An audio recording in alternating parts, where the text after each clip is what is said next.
KBS가 좌파 본색을 대놓고 드러내고 있습니다. 어제 저녁에 국민우롱 위장 출두쇼를 한 송영길, 보수 사칭 패널 이준석을 초대해서 노골적인 편파 방송을 자행했습니다. 어제 KBS 라이브 10시 55분에 전단대 돈봉투 사건에 연루된 송영길 전 대표와 보수 진영 내에서 내부 총질을 남발하는 이준석 전 대표를 패널로 불러 방송을 진행했습니다.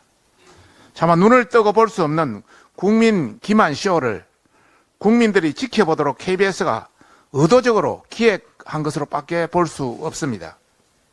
방송 내내 송영길 전 대표와 이준석 전 대표는 사회자와 함께 대통령과 여당의 외교 등 정책을 한 목소리로 조롱하는 데 시간을 할애했습니다. 이러니 국민의 96% 이상이 시청료 분리 징수에 찬성할 뿐 아니라 시청료 폐지 목소리까지 나오고 있는 것입니다. 송영길 전 대표는 최근 검찰 자진 출두 쇼를 했던 것처럼 KBS에 자진 셀프 출석한 것입니까? 아니면 KBS가 소중한 방송 시간을 할애해 주면서까지 방송을 사유화하게 판을 깔아준 것입니까? 이유야 어떻든 간에 여야의 민감한 정치 사안을 다루면서 패널의 균형성이라는 방송심의 규정을 어긴 것에 대해서 합당한 처분이 따를 것입니다. 특히 이준석 전 대표는 사실상 좌파 패널과 다를 게 없는 보수 사칭 패널로 국민들에게 유명합니다.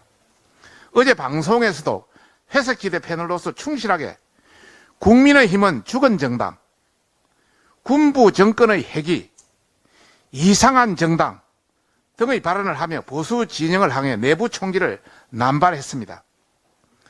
KBS는 공정성, 균형성, 진실성이라는 기대조차 할 수 없는 문제의 여야 전 대표를 소환해서 정녕 무엇을 기대했던 것입니까?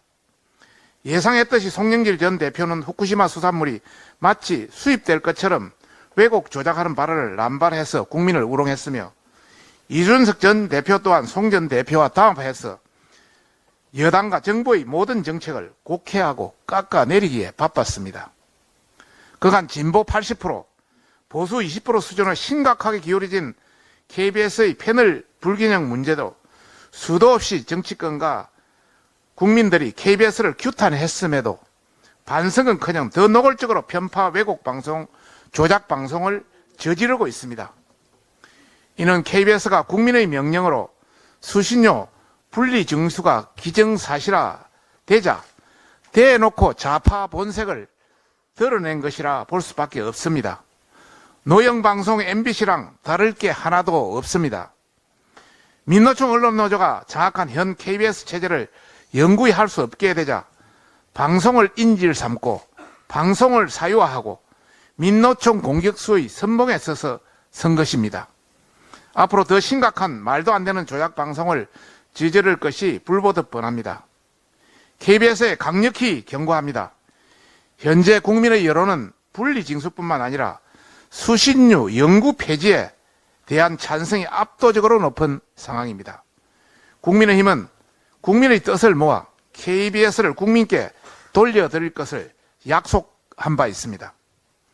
이에 수신료를 볼모 삼아 노골적이고 더 편파적으로 변할 KBS의 김희철 사장과 민노총 언론노조에 장악된 KBS를 절대 자시하지 않을 것입니다. KBS는 야심한 밤에 송영길, 이준석 전 대표를 불러 국민의 눈을 더럽힌 책임을 져야 할 것입니다. 다시 한번 KBS는 야심한 밤에 송영길, 이준석 전 대표를 불러 국민의 눈을 더럽힌 책임을 져야 할 것입니다. 국민은 KBS의 방망 경영, 조작 방송 등을 정상화하기 위해서 수신료 분리 징수를 넘어서 수신료 영구 폐지를 끝까지 관철시킬 것을 명령하고 있다는 점을 명심해야 할 것입니다.